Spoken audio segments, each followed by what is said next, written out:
Hey!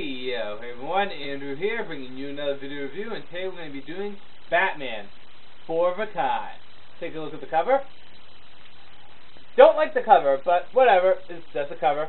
There's no problem there. Batman Four of a Kind is part of the Legend of the Dark Knight series, which roughly takes place during Batman's first year. However, there's some stories that do take place sometime after. This does take place in Batman's first year, though. And the purpose of Four of a Kind is to introduce four of Batman's rogues to the modern continuity, giving backstories, origin stories, and also their first confrontation with the Dark Knight himself. Now, the first story deals with Poison Ivy, and this is your standard Poison Ivy story. It does give a little bit of her back history, showing how she doesn't trust men, and also how she got her blood to become toxic, but really it wasn't that much. Now, Poison Ivy is going around causing crimes, interested in the Batman, and she's also holding Gotham for ransom. You know, saying that I'm going to release this fungus poison into the air so Gotham would be destroyed if you don't pay me this amount of money by this time. In addition to that, she kissed Bruce Wayne and got him poisoned by her toxics. So Batman is going around poisoned looking for Poison Ivy. Yeah. The next story deals with the Riddler. And this story goes into a lot more detail with Riddler's backstory than it did with Poison Ivy's backstory. And the story is actually told by Riddler while he's in Arkham. You get to see him as a young child, growing up through the years, trying to cheat to make his way through the world. Eventually you see him starting off as a common crook, doing stick-ups, trying to steal money wherever he can, trying to earn respect in the criminal underworld, and eventually you see the evolution into the Riddler in his confrontations with Batman. The story was a lot more in-depth than the Poison Ivy story, and it didn't just feel like another Riddler story. It actually felt like a good origin story for the Riddler. Now, the next story would be the Scarecrow story. Very much like the Riddler story, we get a lot of backstory here with the Scarecrow, and most of it is actually a flashback. You don't actually see the Scarecrow in present day until towards the end. And you get to see how the Scarecrow was teased as a kid, and how he was misunderstood, and how fear was like a drug to him, and causing fear was his only joy. And this story was interesting because in the recent years I feel as though Scarecrow has just been diminished in his purpose. He uses the fear toxin all the time. However, in this, he doesn't really use the fear toxin all too much. He does use it, but he also relies on other instruments to cause fear. For example, there was one time when he dressed up as a Scarecrow and had a squirt gun to scare people. Yeah, it wasn't a real gun, but the fact that he had the squirt gun and he could scare people with such a small instrument really plays off the fact that the Scarecrow bases off fear, rather than just using some phony drug to cause fear.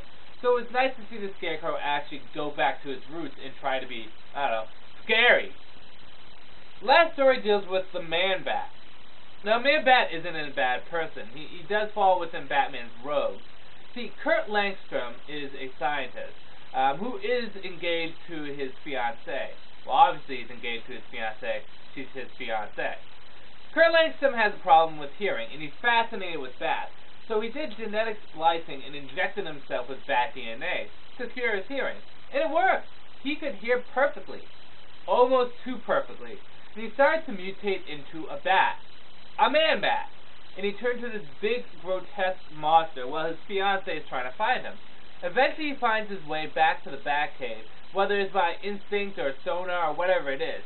And he gets into the confrontation with Batman. And they duke it out. So it was actually a pretty good fight scene. Eventually Batman subdues him, finds out who he is, Kurt Langstrom, brings him back to his fiancée, and they find an antidote for him.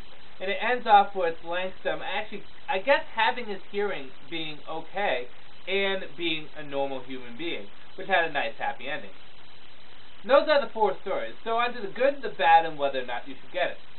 Well, the good is, if you're like me and you like these Batman Rogue Gallery characters, Poison Ivy, Riddler, Scarecrow, Man-Bat, but you've been upset because in the modern continuity they just haven't been played that well, then you're going to enjoy this.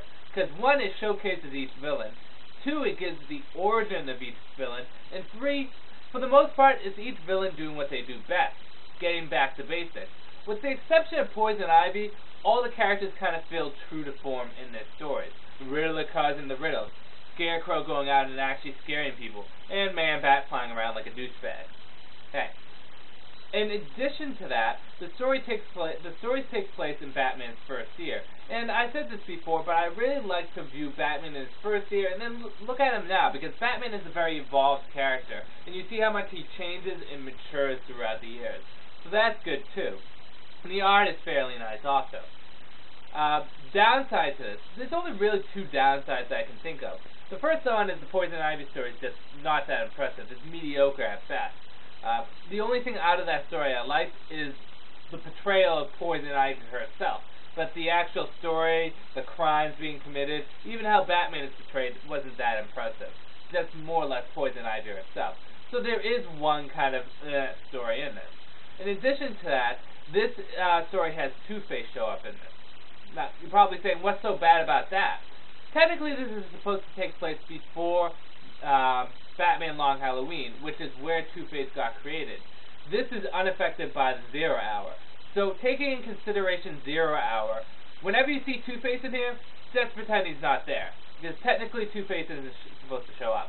But everything else is still canon, everything else is still part of the continuity, just Two-Face doesn't exist yet. On to whether or not you should get it. Well, like I said before, if you're a fan of these characters like I am, and you want to see some good stories with them, you're going to get them here. And the writing was well done. A lot of the stories were really interesting and intriguing. Like the Riddler story was probably my favorite, how Riddler kind of told it from his perspective and how he kind of built himself up. Like when he did his stick-up as a common crook, he would have this raggy, homemade costume with like a question sign on it. And then you kind of see him evolve as a villain. The Man-Bat story is very touching. It did have some nice moments in there with the relationship between Langston and his fiancée. And in addition to that, the Scarecrow went back to his roots. The funny thing is this showcases the villains more than it does Batman, although Batman is showcased a lot in this too.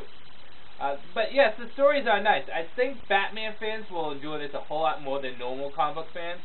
Normal comic book fans will find these stories to be mediocre, but Batman fans will truly enjoy these. I do recommend picking these up if you're a fan of these characters, or you just want to build on Batman's early career. However, if you want some kind of momentous Batman story, then maybe you might want to hold off on this. But besides that, I did enjoy the stories, and these stories were actually recommended to me by a viewer. So, thank you. Good for you, mate. So, Batman, 4 of a kind. Also, it's not that much. By book cover, it is $14.95, and buying it online is like $26. So it's not a huge dive compared to some of the other Legend of Dark Knight series. So, with that said, 4 of a kind. Nice stories. Batman fans will enjoy this. Pick it up if you want to. With that said, this is Andrew saying, peace out for now.